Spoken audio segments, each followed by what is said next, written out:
Jerusalem remains closed through Friday as President Trump continues to weigh whether or not to launch airstrikes against Iran. Here's the president yesterday.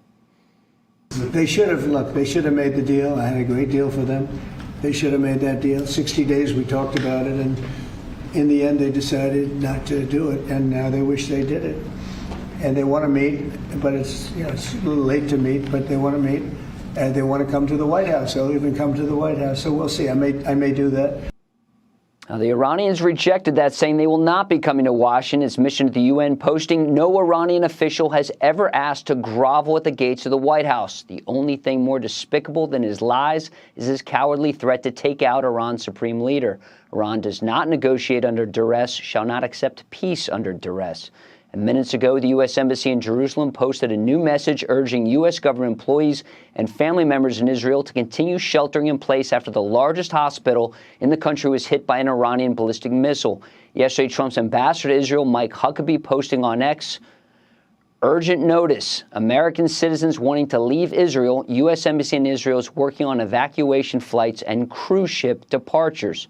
And while President Trump mulls whether to strike Iran, U.S. military assets continue to pour into the Middle East. The Israelis also have a ground option for destroying Fordo, Iran's massive nuclear weapons complex, using elite commandos from Unit 5101 Shaldag. Carley? Important to point out there. Lucas Tomlinson live for us. Lucas, thank you. Israel's special envoy for combating anti-Semitism, Michal Kotler-Wunsch, joins me now. And thank you so much for doing just that. According to the Wall Street Journal, the small devil, but the big devil, the destruction of the United States and our shared civilization. A notable comment from President Trump yesterday on the role Russia is playing in all of this. Listen here. And I spoke to him yesterday, and I said, he actually offered to help mediate. I said, do me a favor. Mediate your own. Let's mediate Russia first, okay? I said, Vladimir, let's mediate Russia first. You can worry about this later. Point taken. And also, a Telegraph is reporting that China reportedly sent mystery transport planes to Iran, and these planes often carry military weapons. So will Russia and China play a role in this? And if so, what will it be? Look, Carly, we're at this moment where an axis of evil, and you have mentioned many of its partners in this 2025 axis of evil that is being emboldened by the lack of moral clarity of over the past more than 20 months of a raging war waged and launched on the October 7th massacre attack of barbarism on civilization. That axis of evil and all of its proxies that they have been placed around the world begins with what we see as a showdown, as the front lines, if you will, taking place right now as we speak with this attack on the state of Israel. But as I said, and as anti-Semitism of thousands of year-old hate teaches, what begins with the Jews, and in this case, the Jew among nations, that is the state of Israel, never ends with the Jews. And so the understanding that it is that lethal anti-Semitism that we have seen a tsunami of in the past almost 21 months since that October 7th massacre, that continues raging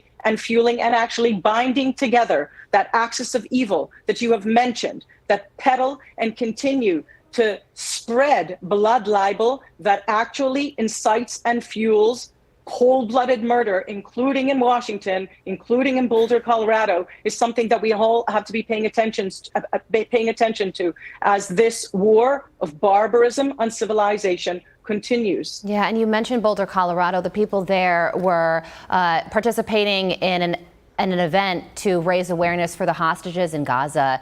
And you can't forget them.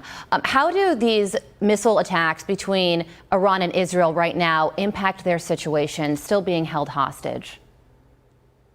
Carly, the devastation of thinking that there are 53 human beings languishing in the terror tunnels and dungeons, that Hamas, but one genocidal terror proxy of that fire ring that an Islamic regime in Iran built over decades, fueling with weapons, with systems, and with the funds for an underground terror tunnel system longer than the New York subway system, is unbearably heartbreaking. The knowledge for these families, and I have to be very clear, that the violation of law and morality in which their continued holding has been sort of received with international silence, false moral equivalency, and impunity is being, in many ways, what has emboldened this stage of the war to escalate.